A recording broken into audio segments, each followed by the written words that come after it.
Hola queridos amigos, bienvenidos a otro capítulo de Contracara, aquí por TLB1, toda la verdad primero. Gracias por acompañarnos, gracias por el apoyo, gracias por la colaboración que tienen con TLB1. Nos permiten seguir en el aire y obviamente transmitirle a todos ustedes, como siempre decimos, toda la verdad. Quiero comunicarles que estamos transmitiendo nuestros programas a través de nuestra plataforma, que es www.canaltelev1.com. Ahí van a encontrar toda la programación y por supuesto debajo de este programa van a encontrar todas las redes sociales en las cuales nos comunicamos y nos mantenemos al día.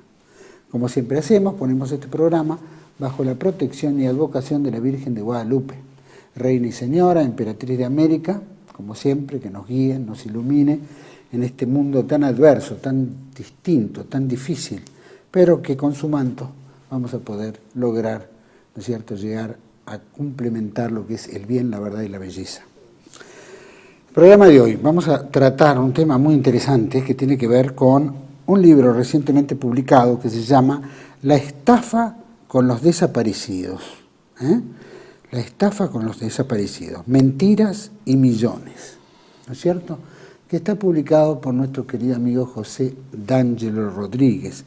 Esto rememora obviamente lo que tiene que ver la década del 70, ¿no es cierto? Todas las trampas que se han hecho, cómo la democracia de 1983 avanzó con una retórica y un relato donde los supuestos desaparecidos, que muchos no lo han estado, donde hubo una guerra antisubversiva y una guerra terrorista de subversión en la Argentina, hemos vivido eso.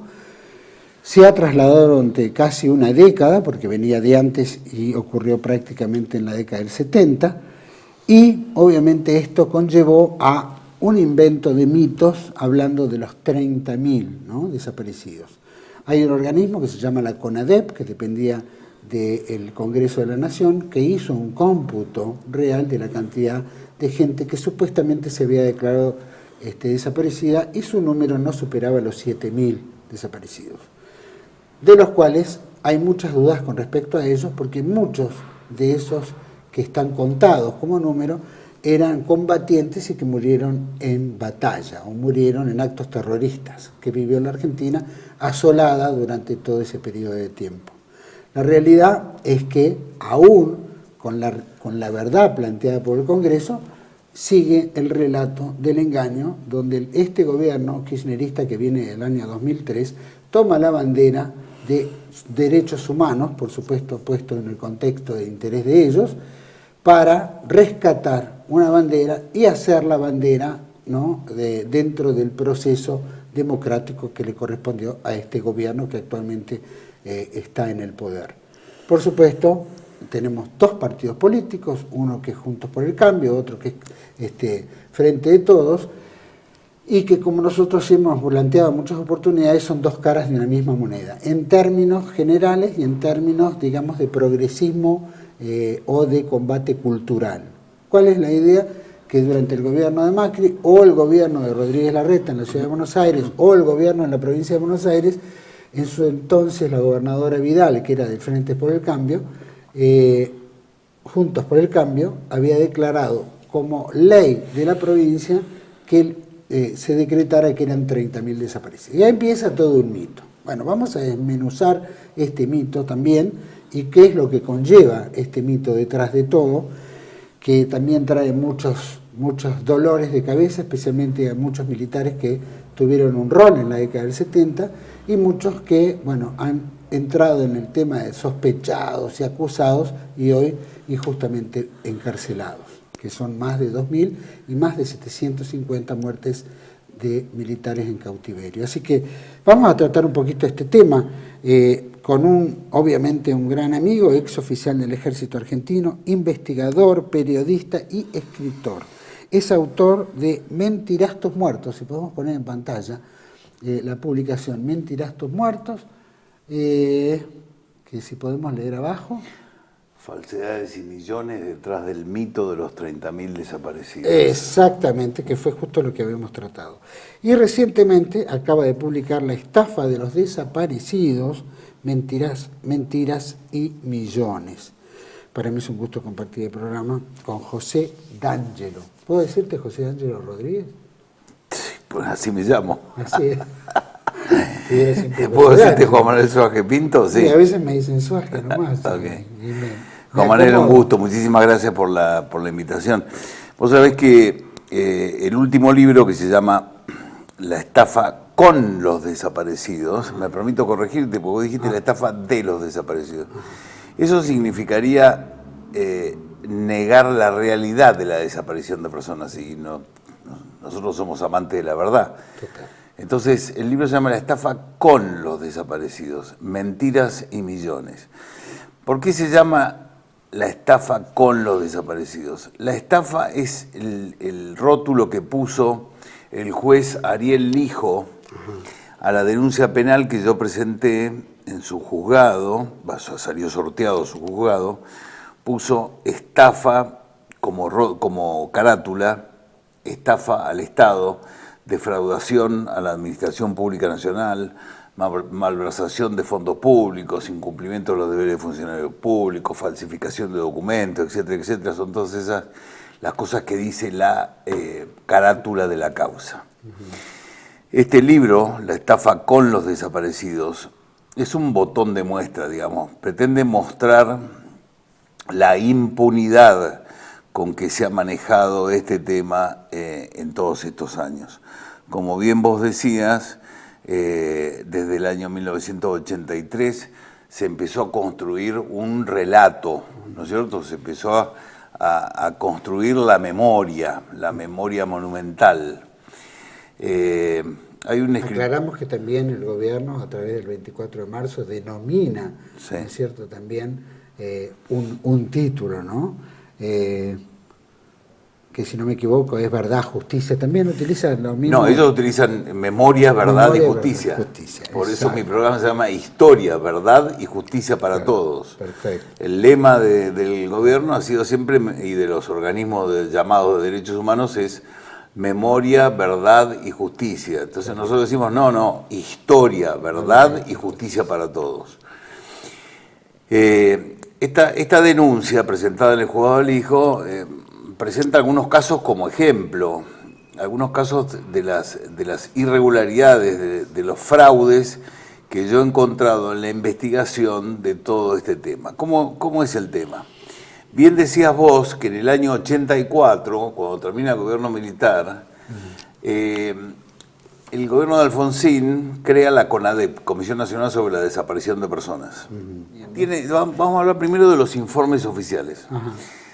Los informes oficiales sobre víctimas de la represión ilegal del Estado. Es el Estado el único que puede centralizar, que puede centralizadamente juntar en el tiempo, con territorialidad, recursos, etcétera, las denuncias sobre desaparición de personas. Y así lo hizo. Primero Alfonsín con la CONADEP, crea la CONADEP, es una comisión que al término de la misma presenta el informe que es conocido como el Nunca Más, en 1984, que enlista, teóricamente era solamente de desaparecidos, enlista 8.961 desaparecidos. La posibilidad de denunciar desapariciones nunca se interrumpió hasta el día de hoy. No es que la CONADEP cuando presenta el informe se disuelve, la CONADEP dura un año nada más, sí. Presenta el informe y se disuelve. Claro. Todos esos legajos pasan a la Secretaría de Derechos Humanos, a la recién creada Secretaría de Derechos Humanos. Nunca se interrumpió hasta el día de hoy la posibilidad de denunciar la desaparición de personas, ¿sí?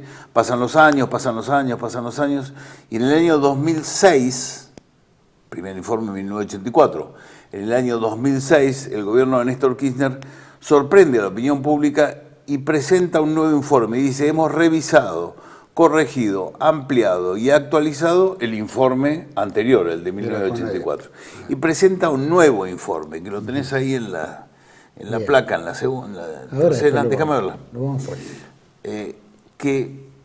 En donde lo que hace, la primera modificación que hace es que el informe del 84 eran solamente desaparecidos, en este incorpora a los muertos. La diferencia entre desaparecidos y muertos es si apareció el cadáver o no. Claro. En ambos casos es responsabilidad del Estado. Entonces dice Néstor Kirchner: esta es la lista de las víctimas de la represión ilegal del Estado. Hemos revisado, corregido, ampliado y actualizado. Y los desaparecidos bajan de casi 9.000 a 7.089. 7.089 los desaparecidos. Pero suma a los muertos, que suman 1.279 muertos. Por lo cual, el total de víctimas de ese informe es de 8.368.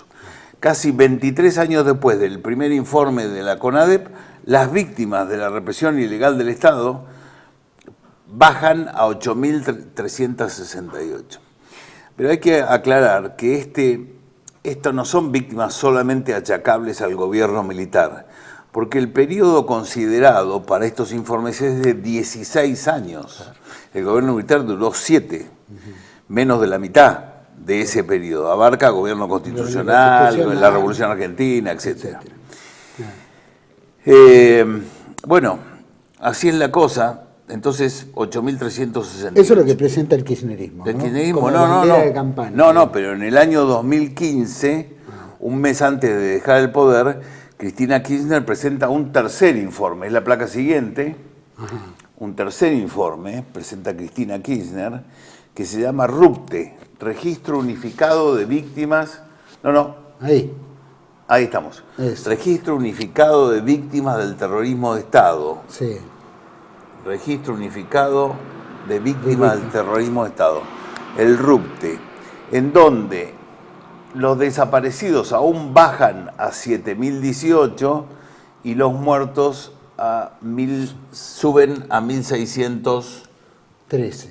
O por ahí. 1.613. Correcto. Con lo cual, para Cristina Kirchner, en el año 2015, la totalidad de las víctimas de la represión ilegal del Estado, repito, considerados gobiernos democráticos y gobiernos de facto, son 8.631 víctimas. ¿De qué estamos hablando, Juan Manuel? ¿Estamos hablando del pasado? ¿Esto es una investigación de ratas de biblioteca? ¿Esto es una investigación como si te dijera la vida oculta de Juárez Selman? ¿Estamos investigando? No. Estamos investigando un tema que tiene absoluta actualidad. Es un tema que es central en la política actual. Tanto es así que la fuerza dominante o una de las fuerzas que integra la coalición gobernante se llama la Cámpora, que tiene directa relación con los 70.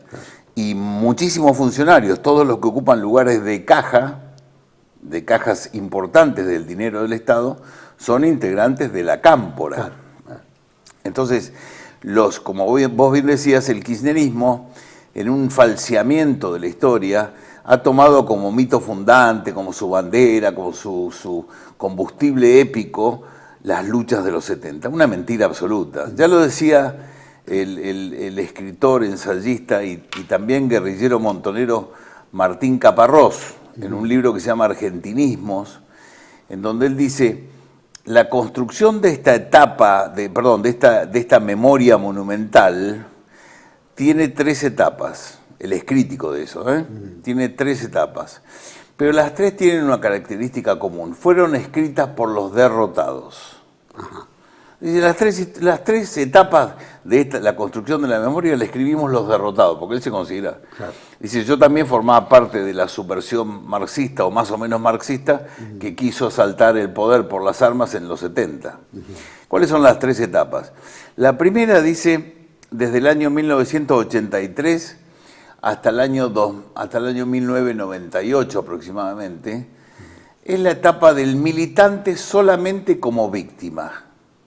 El militante socialista, revolucionario, comunista, tenía que ser presentado solamente como víctima de un aluvión de perros sanguinarios que solamente lo perseguían por pensar un mundo distinto. Esta es la primera etapa. Dice, tanto fue así que ni en la CONADEP, ni en las primeras presentaciones, nada, todo el mundo hablaba de los militantes como víctimas. Nadie reivindicaba su militancia.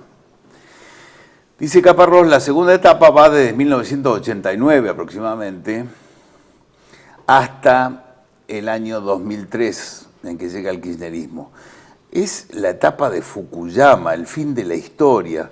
Ellos creían que ya está, se había acabado. Entonces dijeron, vamos a contar la verdad. Nosotros éramos militantes, combatientes por el socialismo.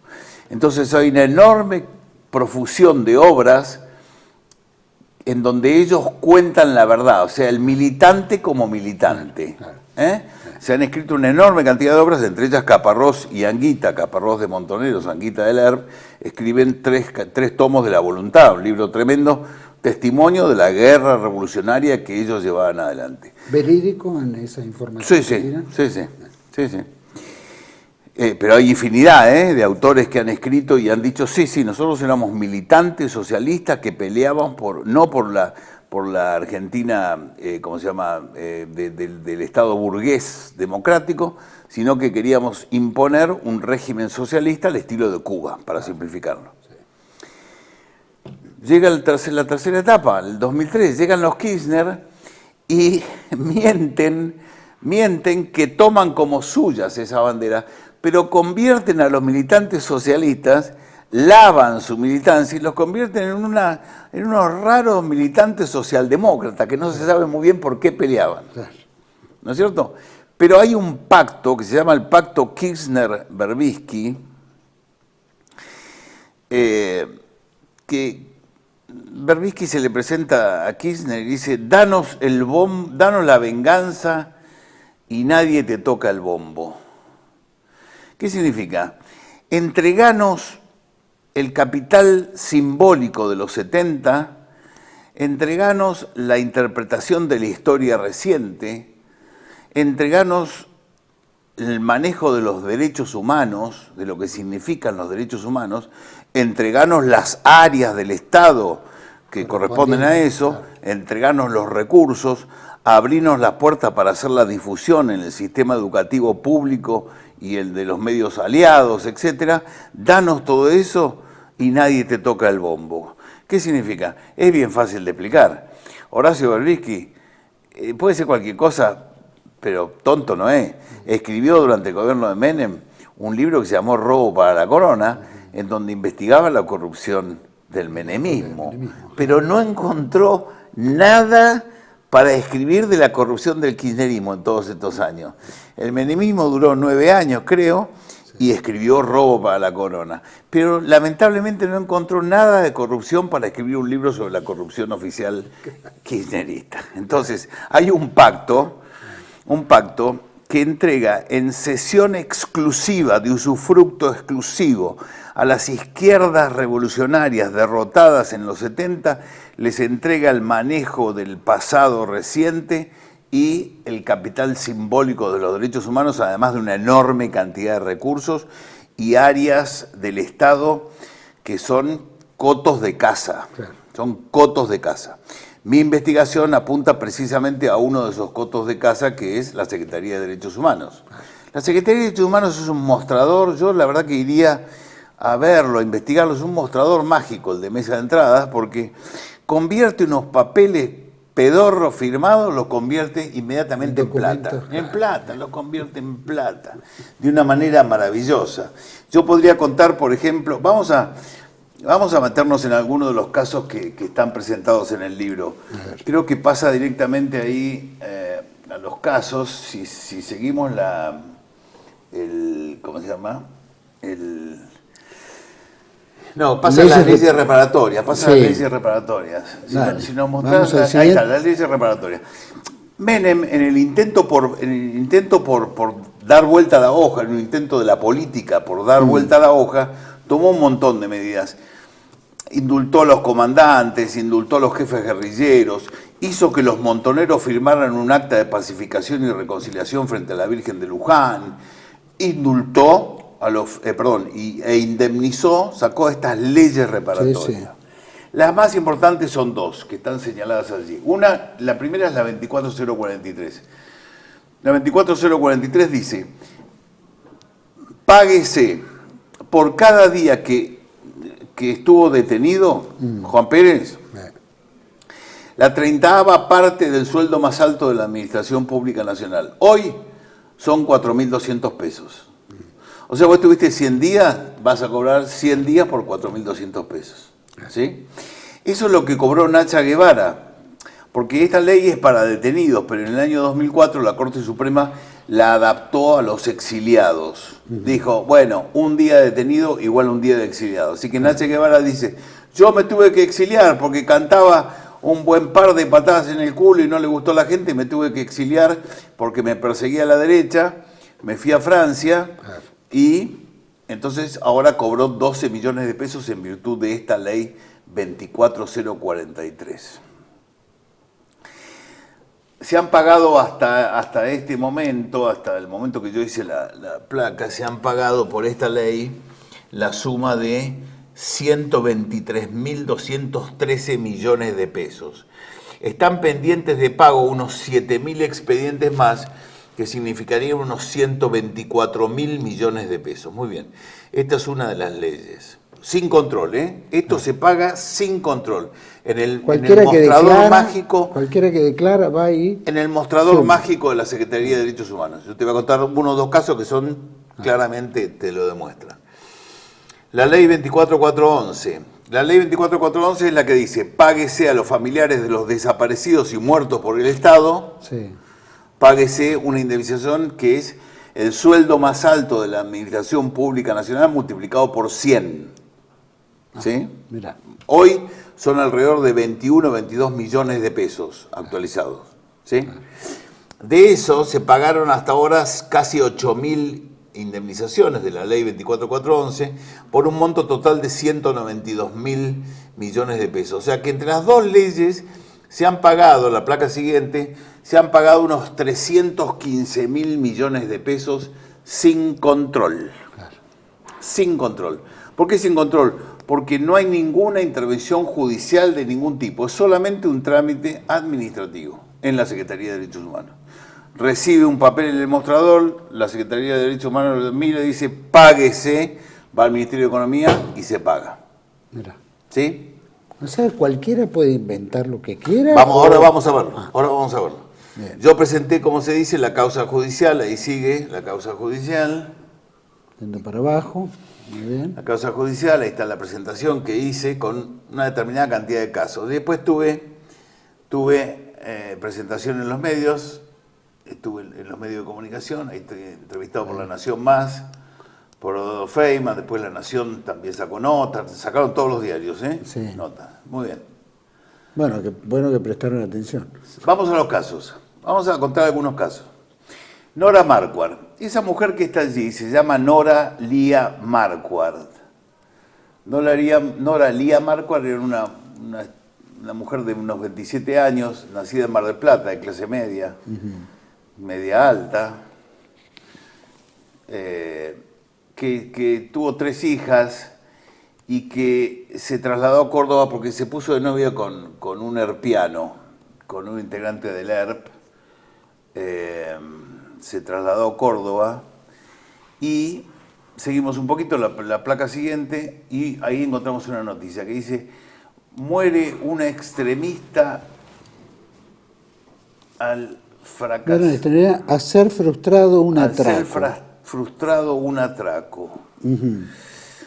Ahí relata que en Córdoba, en noviembre del 75, en la ciudad de Córdoba, se intenta asaltar un camión de caudales que iba a pagar los sueldos a unas empresas de colectivo y que un extremista muere allí. Muy bien. Sigamos, por favor. La placa siguiente nos muestra la revista Estrella Roja del ERP, estos órganos de difusión de la guerrilla. Estamos hablando, Juan Manuel, de un gobierno constitucional. Claro. Esto es noviembre de 1975. Correcto. La revista Estrella Roja tenía una sección que se llamaba Crónica de la Guerra Revolucionaria, en donde número a número, día a día, detallaban las acciones armadas que llevaban adelante de violencia política extrema en un gobierno constitucional para imponer su régimen socialista, ¿verdad? Claro, claro. Allí está resaltado, el día dice 26 de noviembre, Córdoba. El comando de Héroes San Martín del ERP intentó expropiar el dinero que transportaba un camión de caudales.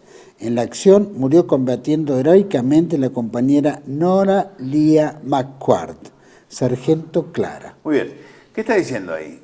Que una banda ilegalizada por sediciosa, o sea, estaba puesta fuera de la ley por el gobierno constitucional.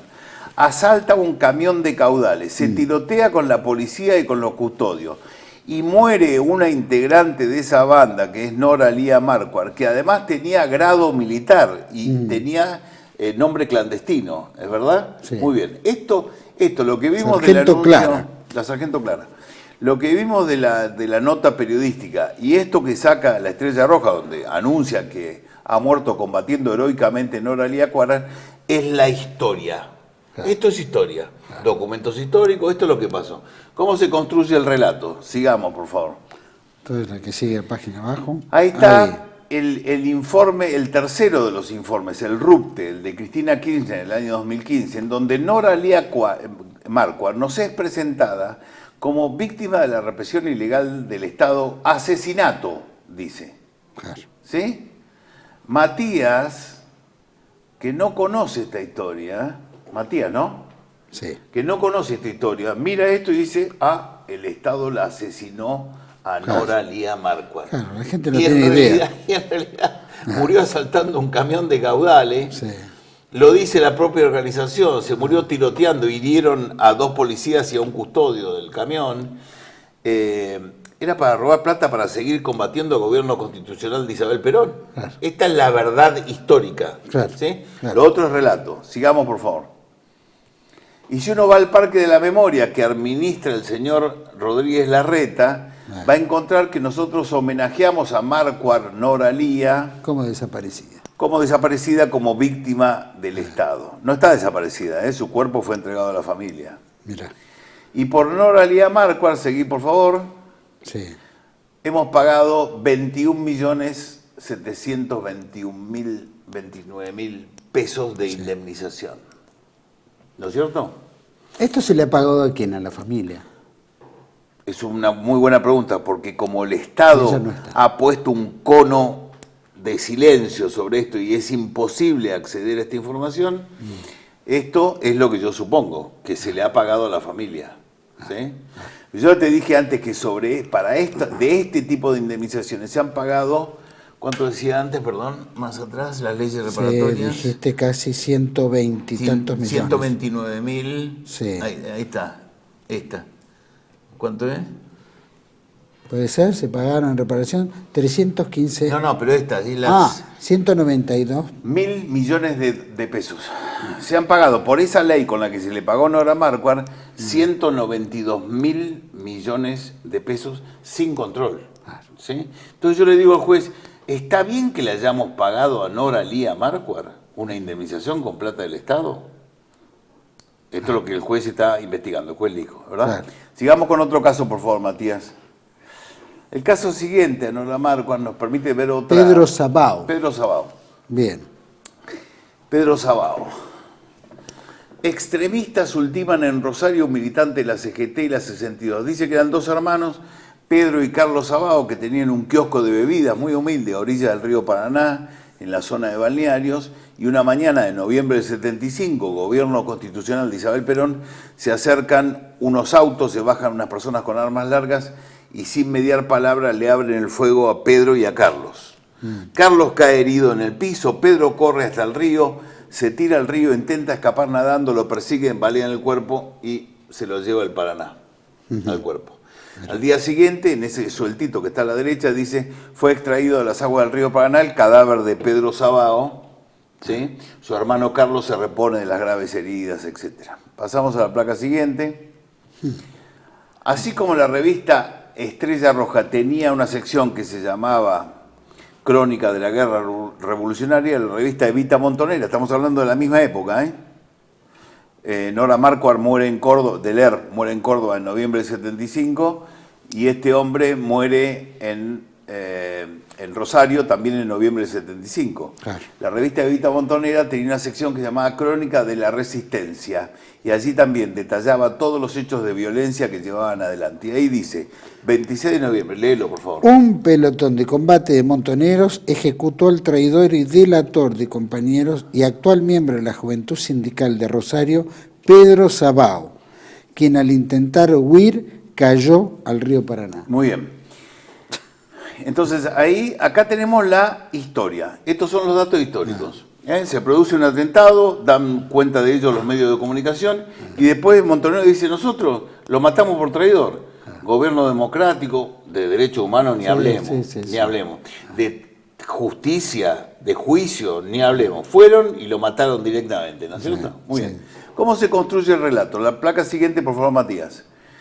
En el año 2006, en el gobierno de Néstor Kirchner, Pedro Sabao es incorporado como víctima del Estado, como víctima de la represión ilegal del Estado. Eso que está resaltado en amarillo es el nombre. Es el nombre de Pedro Sabao, dice ejecución sumaria, Río Paraná, recreo público, lo ponen como una víctima del Estado. Muy bien, sigamos.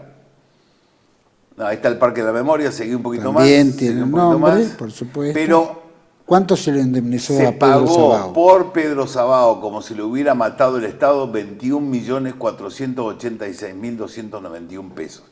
Pero acá hay una cuestión. Lo mataron los montoneros, lo pusieron en los registros oficiales de la Secretaría de Derechos Humanos como víctima del Estado. Se le pagó la indemnización, con todos los datos que están ahí, número de expediente, fecha, etcétera. Pero el renglón de abajo dice que en el año 2015, cuando Cristina publica su tercer informe, Pedro Sabao ya no es más víctima del Estado. Lo sacaron. Claro. O sea, lo mataron los montoneros, lo inventaron como víctima del Estado. Se pagó una indemnización multimillonaria y después fue retirado de los registros. Ahora, volvé para arriba a la placa del Parque de la Memoria. ¿Qué pasó con el dinero? Ahí nomás. ¿Y el dinero, y bueno, eso es lo que se le pregunta al juez Lijo. Ahora, fíjate en la placa. ¿Anterior? Dice, Sí. no, ahí está. Sabao Pedro Alberto. Está puesto en el Parque de la Memoria como si fuera una víctima del Estado. Pero arriba, ¿qué dice? Sabao Carlos. Sabao están Carlos. los dos hermanos. Cuando yo vi, esa foto la saqué yo. Cuando yo vi a Sabao Carlos, volví a mi casa, presuroso, puse en Google Guía Telefónica de Rosario, Sabao Carlos. Hola, me atiende una mujer. Sí, quisiera hablar con Carlos Sabao. ¿Quién habla con tu papá? Me pasa con un hombre. Hola, sí, yo soy Nahuel Sabao. No, mi papá murió en un geriátrico el año pasado. ¿Se entiende? Esto está puesto en la denuncia penal. O sea, pero esto está hecho mucho antes que el año pasado, ¿qué decís, no? Ese cartel está muy... perdón, sí, dale. No, lo que pasa es que es tanta la impunidad con la que manejan el relato, que han puesto a un tipo que lo mató los montoneros, lo han puesto como víctima del Estado, Sabao Pedro, y a otro que murió como de muerte natural, que además fue baleado por los montoneros, lo han puesto como si fuera un desaparecido. Bueno, ¿se entiende? El parque tiene muy memoria... Bien. Pasemos a la otra placa. Atilio Santillán. Resulta que investigando, baja un poco más, la otra, más, esa. Estrella Roja, sí. Estrella Roja, la contratapa de esa Estrella Roja, que está todo en colorado, dice parte de guerra, dice 22 de marzo de 1976. Matamos al recontramil buchón del ejército Atilio Santillán, dirigente de FOTIA, Federación de Obreros Trabajadores de la Industria Azucarera, el gremio azucarero. Lo matamos por buchón. Eso dice la revista Estrella Roja. Exactamente. ¿Sí? Muy bien. Ahora volvé arriba, por favor. Ahí. El título del Al día siguiente, todos los diarios sacaron en tapa el asesinato de Santillán. Era 22 de marzo de 1976. Claro. 2 días después se producía el golpe. Claro. Ese diario que está ahí, que dice terrorismo, se acentuó la escalada asesina. Arriba dice, matan a Santillán, líder de FOTIA. Ese diario es un ejemplar del diario La Tarde, dirigido por Héctor Timerman, el que después fue canciller de Cristina Kirchner. ¿Sí? Todos los diarios sacaron el asesinato de Atilio Santillán por parte de un comando guerrillero. Muy bien. Hasta ahí tenemos la muerte de Santillán. ¿Qué hago yo cuando veo esto en la revista Estrella Roja? Me voy a fijar al listado de 1984 a ver si fue puesto como una víctima del Estado. No está. Me voy a fijar al listado de Néstor Kirchner, a ver si la habían puesto como una víctima del Estado. No está.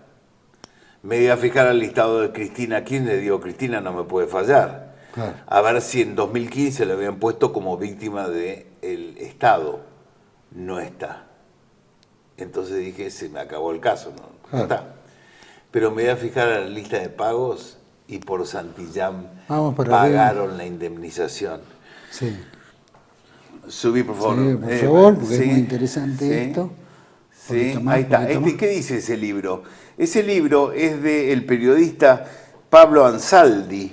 Sí. ¿Lo ubicás, Pablo Ansaldi? Sí, lo conozco, un gran amigo. Pablo Ansaldi entrevista a Luis Mattini. ¿Quién era Luis Mattini?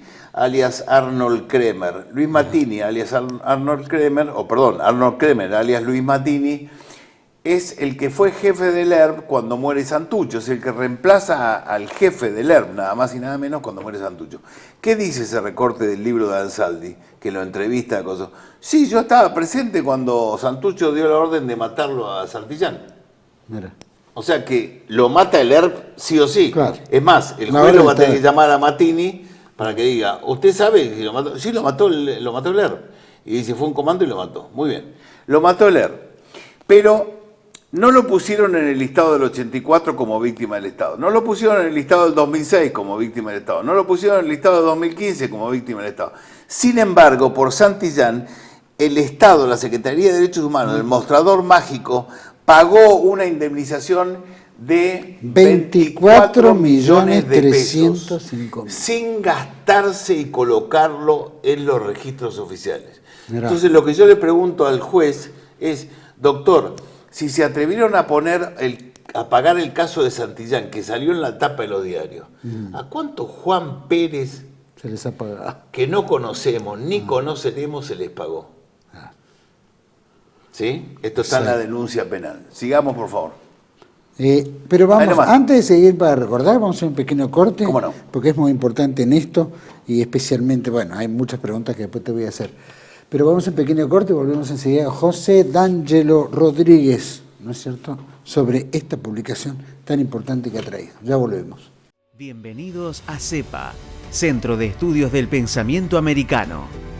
Nuevo sitio web de cursos de formación en política, filosofía, historia, literatura, geopolítica, religión, psicología y más. Cursos de formación que reflejan el verdadero pensamiento americano. Lo invitamos a elegir el curso de su agrado ingresando en www.cepa.la.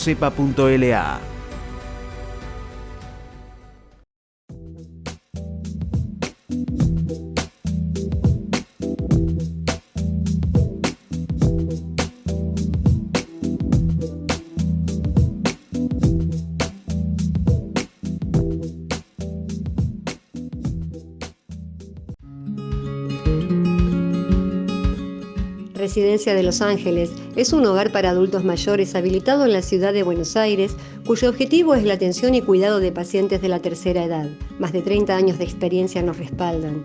Trabajamos con dedicación para cuidar a nuestros abuelos y así ofrecerles la felicidad y comodidad que ellos merecen. Estamos en el barrio Villarreal, pasaje Francisco Bauzá 2372, casi esquina Tinogasta. Comuníquese con María al 11 61 70 45 38. Los esperamos.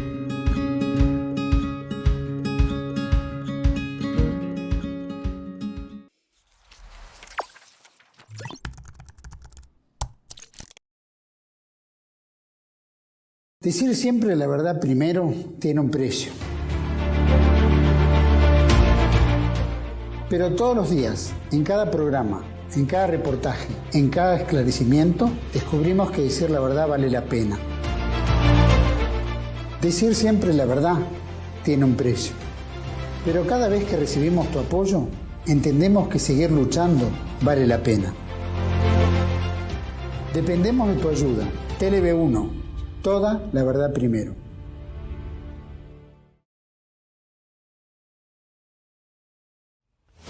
El mundo detrás de las cortinas, la historia como instrumento de control de las masas de Samuel Cruz. Un libro que desenmascara los mecanismos de control de las masas puestos en práctica por el Instituto Tavistock en la Segunda Guerra Mundial contra Alemania y contra la humanidad. Disponible en Argentina en editorial Cruz y Fierro. El mundo detrás de las cortinas, de Samuel Cruz. Bueno, estamos de vuelta en el segundo bloque. José D'Angelo Rodríguez, justamente en su última publicación, La estafa con los desaparecidos, mentiras y millones. Otra cosa que quiero decir importante es que José tiene un programa de radio en AM 830, Radio del Pueblo, programa que se llama Los 70, como justamente mencionó al principio del programa, Historia, Verdad y Justicia para Todos. Así que bueno, muchísimas gracias. era importante avisar para que Y los además, que quieran, vamos a pasar ¿no? el chivo de dónde se puede conseguir el libro, porque... Sí, ¿dónde se vende el libro? Porque se vende por internet. ¿Mercado Libre? Se vende por internet, en la página del libro. Ajá. www.estafadesaparecidos.com. Ahí lo está pueden en buscar. pantalla. Muy bien. www.estafadesaparecidos.com. Gracias, Matías. Bueno, estábamos viendo... Y vamos a empezar a recordar. Sí, vamos a recordar ¿no? algunas cosas para las personas que no han vivido los 70. Es importante recordar, por ejemplo, lo que sigue, la placa siguiente, que es la revista Estrella Roja de 1974, gobierno de Juan Domingo Perón. Lo presenta al padre de la persona que entrevistaste la vez pasada, el programa pasado, a Silvia Ibarzábal. Ese es el padre de Silvia Ibarzábal, el teniente coronel Ibarzábal, secuestrado luego del ataque del ERP a Azul. Sí. No atacaron el Base militar de regimiento... Azul, sí. Al destacamento militar de Azul. Sí, en realidad la guarnición militar, Guarnición. que tenía 2 unidades militares. Tenía el grupo de artillería y un regimiento de caballería.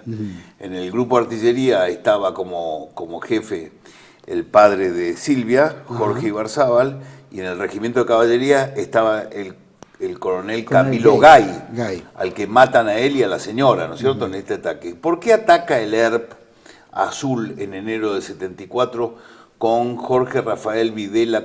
No, me equivoqué, no era... Era Juan Domingo Perón. Yo pensé que era Jorge Rafael Videla el presidente. Era Juan Domingo Perón, elegido con el 10% de los votos. 63% de los votos. Bueno. Presidía la Argentina Perón. ¿Te falla la memoria o me estás poniendo a prueba? Presidía Perón la Argentina y el ERP lo ataca al regimiento no porque tenían un problema con los jefes del regimiento, lo ataca porque quería robar armamento. Sí. Para seguir su guerra revolucionaria contra... Pero como nos han dicho que las guerrillas peleaban por el regreso de la democracia y estaba gobernando Perón... En plena democracia. En plena democracia y con Perón como presidente de la nación. Bueno, asalta el regimiento y así lo muestran detenido. La placa siguiente, por favor, Matías. Ahí lo vamos a ver. Allí lo tuvieron preso. Esas cárceles del pueblo estaban pegadas contra la pared, abulonadas a la pared, y en esos camastros, en esas maderas, ahí lo tuvieron preso a Ibarzábal, que estuvo preso durante 1 año. Ya había muerto Perón y lo estaban trasladando a Ibarzábal. Los que hoy nos hablan de derechos humanos y nos dicen qué es la democracia y cuáles son los derechos humanos, lo trasladaban a Ibarzábal, al que lo tenían preso en una cárcel del pueblo, lo trasladaban... maniatado y con los ojos vendados en un armario metálico volteado en la caja de una camioneta, cuando delante de ellos ven un retén policial. Entonces paran la camioneta al costado, se sube Sergio Dikovsky, integrante del ERP, y le mete 3 tiros al armario y lo mata a Ibarzábal. Los que hablan de derechos humanos y los que nos dan clase de derechos humanos. Mostrá, por favor, Matías, cómo quedó el teniente coronel Ibarzábal. Ahí está el armario metálico donde fue encontrado el cuerpo de Ibarzábal muerto por los guerrilleros del ERP. Muy bien, sigamos, por favor. Cuando pasa esto del ataque, esto de la muerte de Ibarzábal es en el gobierno de Isabel, porque Perón ya había muerto, pero cuando es el ataque en enero del 74, Perón se pone su uniforme de general y... dice la definición más exacta de las guerrillas que se haya podido decir. Es una lápida histórica que alguien ha removido y que hay que volver a colocar en su lugar. Es una lápida histórica sobre estos muchachos. Perón dice, refiriéndose a los militantes del ERP, les dice: teniendo en nuestras manos las grandes banderas o causas que hasta el 25 de mayo del 73 pudieron esgrimir. ¿Qué quiere decir esto? Hasta que duró el gobierno de Lanuse, ustedes, los del ERP, podían decir que tenían banderas populares. Pero ahora las tenemos nosotros en nuestras manos. Claro. La decisión soberana de las grandes mayorías nacionales de protagonizar una revolución en paz y el repudio unánime de la ciudadanía harán que el reducido número de psicópatas que va quedando sean exterminados uno a uno para el bien de la República. Sí, mejor definición que esa no hay. Porque le está diciendo, ustedes son un reducido número de psicópatas, se oponen a las grandes mayorías nacionales, ya cuentan con el repudio unánime de la ciudadanía y por todo esto van a ser exterminados uno a uno y para el bien de la República. ¿Se comprende? ¿Qué ha pasado en la Argentina? Que alguien nos cambió la historia porque este reducido número de psicópatas se han convertido en objeto de nuestro homenaje, son puestos como arquetipos de la juventud, etc. Sigamos la otra placa, por favor. Ah, no, perdón, ahí estaba para preguntas. Bueno, ahora sacamos, Matías, porque ahora voy a charlar un poco con Juan Manuel sobre la otra denuncia que presenté. Presenté la semana pasada otra denuncia, Juan Manuel. Te la cuento rápido. Por favor. Esa ley 24043, que es la que ordena pagar a los detenidos, ¿sí? Dice, páguese al que demuestre que estuvo detenido la cantidad de 4.200 pesos calculados a hoy por la cantidad de días que estuvieron. Muy bien. Yo, investigando, me metí en el sitio oficial del Ministerio Público Fiscal argentino. Ministerio Público Fiscal, Plan Cóndor. A ver, Plan Cóndor. Plan Cóndor, víctimas uruguayas. A ver, víctimas uruguayas. Entonces, empecé a leer desde ese sitio oficial la historia de unos 25 personas aproximadamente, que el resumen es este, de las historias, que son iguales, son todas iguales. Dice, Juan Pérez, uruguayo, detenido en Buenos Aires el 17 de julio de 1976, ya gobernó militar.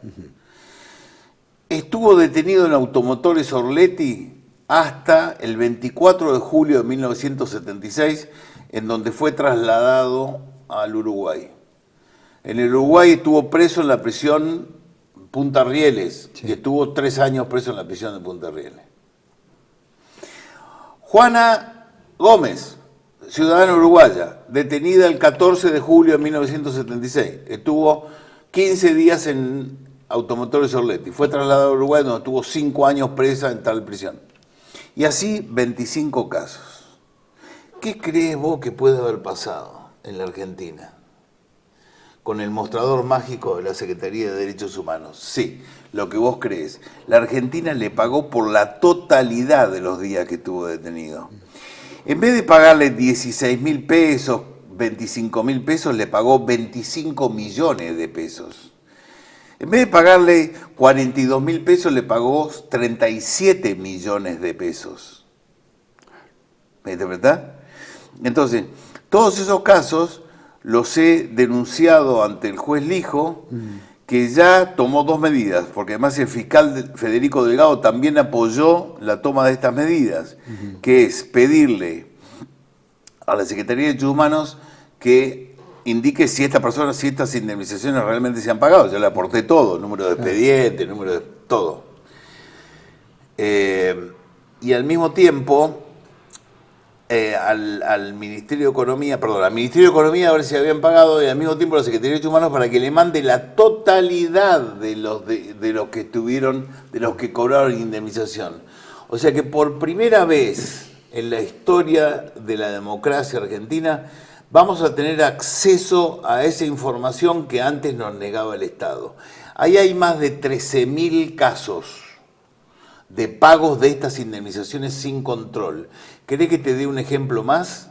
¿Te puedo dar un ejemplo más? Por supuesto. Tratamos, ayer tuvo mucha difusión el caso del cabo Julio Flores, ex cabo de la aviación. Es una vergüenza una vergüenza lo que hacen con ese hombre, hay que pedir la libertad inmediata de ese hombre, ex cabo de aviación que con 19, 20, 21 años tuvo 3 años en la aviación, tuvo un único destino, era cabo mecánico. Vos imaginate el nivel de responsabilidad que tenía ese suboficial especialista en la Fuerza Aérea, no podía decir ni siquiera esa resma de papel, sáquenla de ahí, pónganla acá, no podía decir nada, no sabía si la visera iba para adelante o iba para atrás, un cabo mecánico, ¿sí? Le acusaron de 26 secuestros, le pusieron más años de prisión, le pusieron 25 años de prisión, porque lo encontraron en un listado de guardia. Estuvo de guardia, entonces dicen, este estuvo de guardia de los que estuvieron detenidos en tal lugar. Y flaco, es probable que haya estado de guardia. ¿Y qué responsabilidad tiene? Claro. ¿Sí? 25 años de prisión. A Milani, que lo acusaron de la desaparición del soldado Ledo, ¿cuántos años le pusieron? 0. Claro. Y al cabo Flores, 25 años de prisión. Pero ¿sabés qué es lo que descubrí?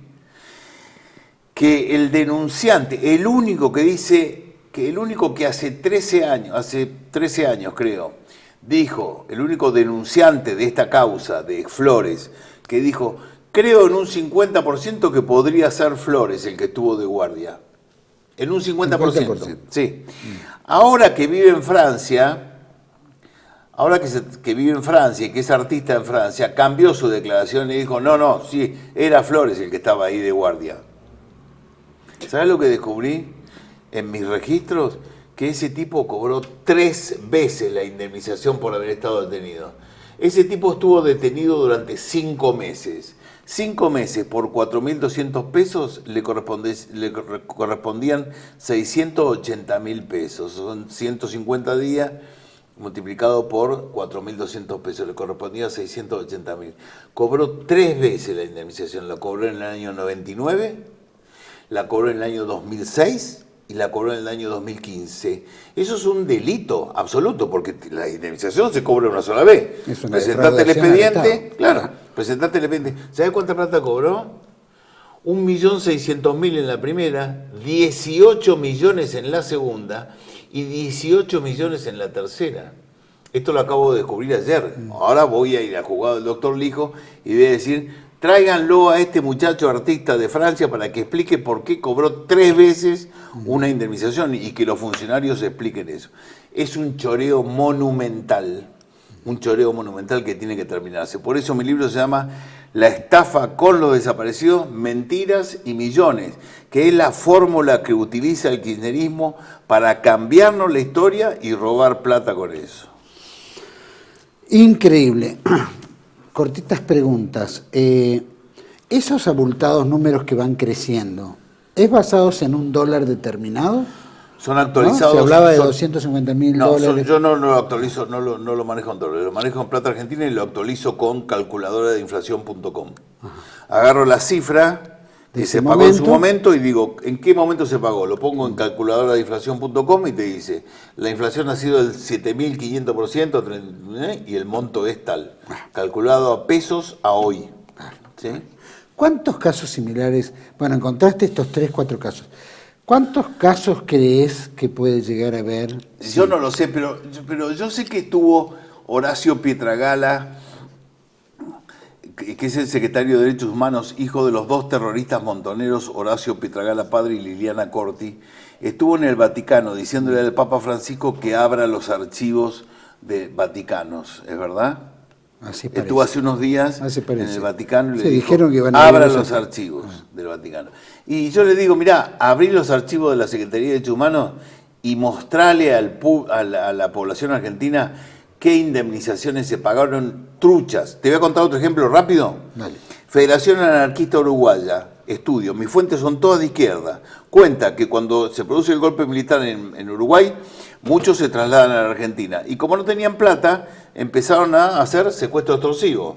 Dice este artículo de la Federación Anarquista Uruguaya que el primer secuestrado fue Gastón Laurino, el que era gerente general de la embotelladora de Pepsi-Cola en la Argentina, con tanta mala suerte que los americanos dijeron no negociamos con secuestradores. Sí. Así que lo tuvieron 4 meses el flaco, lo tuvieron que largar. Pero con la mala suerte, cuenta el artículo, que fueron detenidos 2 compañeros cuando fueron a intentar cobrar el rescate. Pablo Farías Lebdusca y Aníbal Griot. Los 2 fueron detenidos y los 2, dice el artículo, se hicieron pasar por delincuentes comunes para no comprometer a la organización. ¿Qué crees que puede haber pasado, mi querido amigo Juan Manuel? La Argentina le pagó, 30 años después, le pagó a cada uno de ellos 25 millones de pesos, actualizados a hoy, por un secuestro extorsivo cometido en un gobierno democrático en el 73. Okay. ¿Se entiende? Sí, sí. Entonces, lo que nosotros decimos es, la oposición y los medios que se dicen independientes tienen que encabezar el reclamo del pueblo argentino de transparentar esto, abrir los archivos de la Secretaría de Derechos Humanos. Para mí hay que intervenirla, ¿eh? Para mí el ministro Soria tendría que intervenir la Secretaría de Derechos Humanos. Es un choreo monumental. Bueno, si bien dijiste que el pacto con los Kirchner, sí, entre Berbisky y todo eso, las organizaciones afines a él, negociaron, hicieron el pacto donde le cedían a ellos todo el control de ese sector, evidentemente las truchadas, el robo, la estafa al Estado está entregada en bandeja, ¿no? Porque tampoco habría que, ¿no es cierto?, le decimos a nuestra audiencia que investigue quién es Horacio Berbisky, ¿no? Y ya con eso va a tener de sobra. Aparte, lo peor es que los ascensos militares pasan por la Oficina de Derechos Humanos que controla este señor Berbisky. Sí. O sea... En realidad que controlaba, porque con el vacunatorio VIP tuvo que renunciar a la presidencia del CELS. Bueno, aparentemente. Renunciar a la presidencia del CELS no dice que no tenga el control. Esa práctica de que una organización no gubernamental revise los ascensos de los militares es una vergüenza para los militares, digamos. ¿Qué militares dejaron que eso sucediera? Durante el gobierno de Macri eso se suspendió. Tengo la certeza absoluta porque tengo un amigo que trabajó en el Ministerio de Defensa y sabe que eso no se hizo más. No sé si lo estarán haciendo ahora, pero eso es una locura. Es una locura. Durante el gobierno de Macri también Berbisky tenía que ver con la Secretaría, es decir, con el manejo de este negocio. No, digamos, no. Lo que hizo Macri fue decir, vamos a investigar, conmigo se acaba el curro de los derechos humanos. Durante los 4 años de gestión no hizo absolutamente nada para hacerlo, para investigarlo. Nada, absolutamente nada. Lo primero que hice yo cuando saqué el libro anterior, Mentirás tus muertos, fui a entregárselo a Claudia Bruch, que era en ese momento secretaria de Derechos Humanos. Fui a la ESMA, en enero de 2016. Le entregué y le dije, acá tenés vos que resolver, transparentar todo esto. No hicieron nada. Muchos años después, 4 años después, recién se dieron cuenta dónde estaban sus votantes, los intereses de sus votantes, y entonces hicieron un homenaje a los soldados caídos en Formosa el 5 de octubre de el 5 de octubre de 2019, en el Regimiento Patricio, homenajeando a los soldados de Formosa. Y ahí estuvo Jovina Luna, todos los familiares y demás. Que falleció, pobrecita. Falleció Jovina, le rendimos un homenaje permanente a Jovina. Macri llevó bajo su sobaco un decreto de necesidad y urgencia que decía que el Estado tenía que pagarle una indemnización a los familiares de los soldados muertos en la defensa del cuartel. Que fue una burla aparte, ¿no? No, esperá. A ver. Ese DNU, un DNU cuando no es tratado por las cámaras y pasa un determinado periodo de tiempo se convierte en una ley. O sea que eso ya es una ley. Mira. Eso es una ley que la tiene que cumplir este gobierno. ¿Qué es lo que falta y que hace 2 años y medio que el gobierno kirchnerista no hace? Es reglamentar la ley. En 3 días un abogado hace un proyecto de resolución. Que copien lo que hicieron con los otros. ¿Quién lo tiene que hacer? El ministro de Defensa. ¿Quién es el ministro de Defensa? Tayana. El ministro de Defensa es Jorge Tayana. Jorge Tayana, cuando fue el ataque de montoneros a Formosa, el que fue planificado por los padres del actual secretario de Derechos Humanos, Horacio Pietragala padre y Liliana Corti, fueron trasladados por montoneros a Resistencia y ahí se dedicaron durante varios meses a planificar y organizar el ataque montonero. Atacan el cuartel. Los montoneros muertos en el cuartel, atacando un cuartel en un gobierno constitucional, son indemnizados por el gobierno kirchnerista. Pero ahora hay un decreto, una ley que ordena pagarle a los familiares de los soldados. ¿Quién lo tiene que hacer? Tayana. ¿Dónde estaba Tayana cuando fue el ataque? Estaba preso. Preso del gobierno de Isabel Perón por ser integrante de Montoneros, de una asociación ilícita. Estuvo preso hasta el 82 y Tayana cobró 14 millones de pesos de indemnización y no reglamenta el DNU para pagarle a los soldados. Tengo entendido que en un momento se les otorgó como un sueldo básico, simplemente en única vez, como compensación. A algunos de los soldados de Formosa. Lo que se le otorgó a los familiares de los soldados muertos se los ascendió al grado de cabo a los soldados y se les pagó el sueldo de cabo, que hoy debe ser 20.000 pesos. ¿Sí? Con suerte, hoy. Pero además, es una ley, no se discute. Los tipos que le pagaron a los atacantes no le pagan a los defensores. Y el que tiene que hacerlo es un tipo que cobró una indemnización y que formaba parte de esa organización. ¿Se comprende? Sí, guarda el micrófono. Perdón. Otra cosa. Digo micrófono, todo el mundo toca el micrófono. Es increíble. Con relación a esto, el juez lo dijo en este aspecto. Sí. ¿Cuán serio crees que puede ir avanzando? Creo que está avanzando muy bien. Yo tengo 2 denuncias ya. Una presentada por estos casos que mostrábamos con Matías recién, de Santillán, de los hermanos Sabao, de Noralía Márquez, etcétera. Y tengo esta otra nueva denuncia en donde digo, estos uruguayos cobraron esta indemnización. Pero yo no exagero, yo todos los días podría, y lo voy a hacer, presentar una nueva ampliación de la denuncia. Este caso de los 2 secuestradores uruguayos que en el 73 secuestraron al gerente de Pepsi Cola, ¿cómo no lo voy a presentar? Lo voy a presentar. Claro, por supuesto. ¿Quién le pagó a estos tipos? ¿Qué mostraron para que les pagaran? ¿Qué mostraron? En tu investigación, ¿cuántos casos de estos hay? ¿Esto está mostrando un ejemplo o hay...? No, yo te puedo decir, por ejemplo, tengo 30 segundos. Sí. Olegario no era ningún otario. Olegario Chamorro, no era ningún otario Olegario. Olegario, o el negro Antonio, murió en marzo de este año, pobre, a los 77 años. Él y 9 hermanos más eran integrantes del ERP, una familia de origen chaqueño, integrantes del ERP. Y nos cuenta su historia Daniel De Santis. Daniel De Santis es también un guerrillero del ERP, ahora convertido en historiador del ERP. Nos cuenta Daniel que Olegario, que no era ningún otario, lo cuenta en primera persona. Dice, Olegario, vos te jactabas de que ninguno de tus hermanos, ninguno de los chamorros había sido detenido o desaparecido.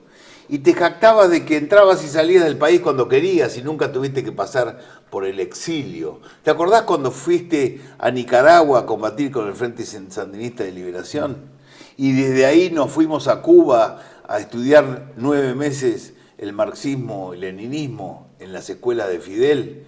Hicimos también 9 meses de instrucción militar en Cuba, ¿te acordás, Olegario? Qué lindo. Y cuando después volviste a la Argentina y con Gorriarán Merlo hicimos ese intento de guerrilla rural en Salta, que después fracasó, pero ahí te fuiste a pelear a El Salvador. Pero cuando estuviste en Nicaragua, volviste de Nicaragua al Paraguay de Stroessner para lo de Somoza, el asesinato de Anastasio Somoza por parte del ERP. ¿Te acordás? ¿Te acordás, Olegario, que después volviste y fuiste muy importante para la recuperación de las finanzas de la organización para la salida del diario Página 12? ¿Sí? O sea, está diciendo De Santis que Olegario también participó, además de todo esto, participó de secuestros que le dieron plata para financiar el diario Página 12 de Jorge Lanata. No lo estoy diciendo yo, lo dice Daniel De Santis. De Olegario, que no era ningún otario. ¿Por qué no era ningún otario? Se murió en marzo 2022 a los 77 años, pero en 2015 cobró 37 millones de pesos de indemnización por la ley 24043. ¿Por qué? Si no estuvo detenido, desaparecido, exiliado, nada, andaba paseando su revolución marxista por todo el continente y nosotros lo financiamos. ¿Qué pasaría si el juez Lijo, bueno, sentencia a favor de estos casos, es decir, de clarificar al Ministerio de Economía, los derechos humanos y qué sé yo? No, lo que te cuento es que de las medidas que el juez Lijo tomó con la anterior denuncia y con esta, es pedirle a la Secretaría de Derechos Humanos y al Ministerio de Economía el listado completo de las indemnizaciones. Por primera vez en 40 años de democracia vamos a tener acceso a esta información. Yo ya la tengo por mi labor periodística, ¿ok? Pero esto va a ser la información oficial. Claro. Esto oficialmente nos va a decir, sí, Olegario, que no era ningún notario, Chamorro cobró tanta plata, ahora traigan el expediente de Olegario que fundamente por qué cobró esa plata. ¿Por qué le pagó el Estado esa plata? Los dos uruguayos que secuestraron. A ver el legajito, ¿qué dice el legajo? ¿Quién le pagó a estos tipos? ¿Por qué le pagaron? Estos uruguayos, los 25, vengan para acá, para Argentina, porque todos, gracias a Dios, viven. Vengan para Argentina, cuenten. ¿Por qué en vez de recibir 40.000 pesos se llevaron 25 millones de pesos de la plata argentina que faltan en los hospitales, en los salarios de los maestros, que faltan en todos lados, ¿no es cierto? Bueno, ¿eso es una pregunta que hay que hacerle a ellos o es una pregunta a mismo Derechos Humanos, que es el que habilita el monto de pago? Secretaría de Derechos Humanos hay que intervenirla. Seguro. Hay que hacerla desaparecer. Hay que hacerla desaparecer. Como se debía haber hecho en aquella época. Totalmente, sí. Es una, ¿qué es esto de los derechos humanos? Todos los derechos son humanos. ¿Cómo es los derechos humanos? Los derechos humanos se ocupan... En la reforma constitucional de 1949 ya los derechos humanos tenían un rol importantísimo, claro, que no lo tenía en el 53. Los derechos, la Secretaría de Derechos Humanos de hoy se ocupa de perseguir uniformados, se ocupa de exaltar terroristas y es la usina de todo el indigenismo, las políticas género, contra la violencia institucional, políticas de género, todo lo que todo. milita. Eso, ahí milita el amigo Horacio Pietragala, cuyo único mérito es que sus padres fueron dos terroristas montoneros. Última. Se otorgaron también como indemnizaciones o especie de subsidios perpetuos y heredables a muchos de ellos. Bueno, no. Todo ¿Integra ese monto también? No, eso parte. es otra ley. Ajá. Eso es otra ley. Todo lo que cobraban por la ley 24043, o sea que estuvieron detenidos o exiliados, se hacen acreedores por otra ley reparatoria a una pensión vitalicia, mensual, graciable, vitalicia, hereditaria. ¿Sí? Entonces los uruguayos que tuvieron 11 días, que además, hay una cuestión que lo dije, además también cobraron en Uruguay. No solamente cobraron en Uruguay, sino que además cobran indemnización acá, que es el doble de una jubilación, o sea, 2 jubilaciones. Ajá. Es la pensión mensual, sino que además también cobran pensión en el Uruguay. Nos equivocamos de bando, mi querido amigo. Bueno, si hubiéramos estado por el negocio probablemente hubiera sido, porque también fue rentable en aquella época con los secuestros y plata que venía afuera, como es rentable ahora que están en el gobierno, ¿no? Así es la historia. José, muchísimas gracias por esta entrevista. Muy interesante, vamos a tener el libro. Te felicito por tu tarea, Juan Manuel, de siempre. Te felicito por tu tarea. Te agradezco muchísimo. Vos también, en radio, AM 830, Radio del Pueblo. Los martes a las 19 horas. Martes, 19 horas. Dale. Los 70, Historia, Verdad y Justicia para Todos. Bueno, y el libro, obviamente, La estafa con los derechos humanos, mentiras y millones. Gracias, José. Un gran abrazo, jóvenes. Nos veremos pronto. A todos ustedes, gracias por acompañarnos. Por supuesto, todo lo que se planteó eran las cosas que siempre se olfateó, ¿no es cierto? Pero no se podía llegar a demostrar porque nadie se ocupaba realmente en buscar información, etcétera, etcétera. Bueno, en este caso, la brillantez de José D'Angelo es haberlo plasmado. Tanto Mentir sus muertos, que fue su primer libro, en el cual ellos inventan muertos y es como descalificar a los verdaderos, y el mito de los 30.000, tal cual como después se transforma como 6 millones, ¿no es cierto?, en la historia universal, especialmente en Europa, y esto se transforma en la misma categoría, ¿no? 30.000, no son discutibles y hasta son penables cualquiera que vaya en contra de los 30.000, como es penable cualquiera que vaya en contra de los 6 millones. La realidad es que estamos viviendo en esta época en la cual Argentina está en una situación tremenda. Se ha investigado, como ha hecho José Ángelo en este libro, la estafa de los derechos humanos, que realmente es una estafa al Estado Nacional, es una estafa al pueblo argentino, especialmente en las épocas como estamos, donde hay un país prácticamente con el 50% debajo de la línea de pobreza, donde casi 18 millones de argentinos, 19 millones viven de un plan social, y el plan social es apenas una dádiva. Habría que ver exactamente cómo se va a plantear hacia el futuro. Obviamente esperamos que la justicia del hijo, del juez Lijo, actúe con verdadera vocación, se aclare todo esto, porque es importante para todos los argentinos saber la verdad, como bien dice, la historia, la verdad y la justicia, porque todos requerimos a eso. No vendido a un sector, no vendido a un sector, ni el dominio que tienen de esa quintita, ¿no?, de ese sector de negocios que es los derechos humanos. Siempre se habló de un curro, era un curro, es un curro y será un curro mientras esté en manos de ellos. La realidad es que hay que cambiar esta cosa. Esperamos lo del hijo. Ojalá se haga justicia con relación al cabo de la Fuerza Aérea. Julio Flores. Julio Flores, que es una verdadera vergüenza. Seguramente vamos a invitar al abogado defensor y para poder tocar el tema. Y espero que puedan informarse un poco más. Toda esta trampa que nos han vendido durante tantos años se tiene que terminar. Por la verdad, por la justicia, ¿no es cierto? Y por la historia, hacer honor a nuestra historia. Entonces, la estafa con los derechos humanos, mentiras y millones. Lo dejo en pantalla y los espero en otra entrega de Contracara aquí por TLV1. Toda la verdad primero. Gracias.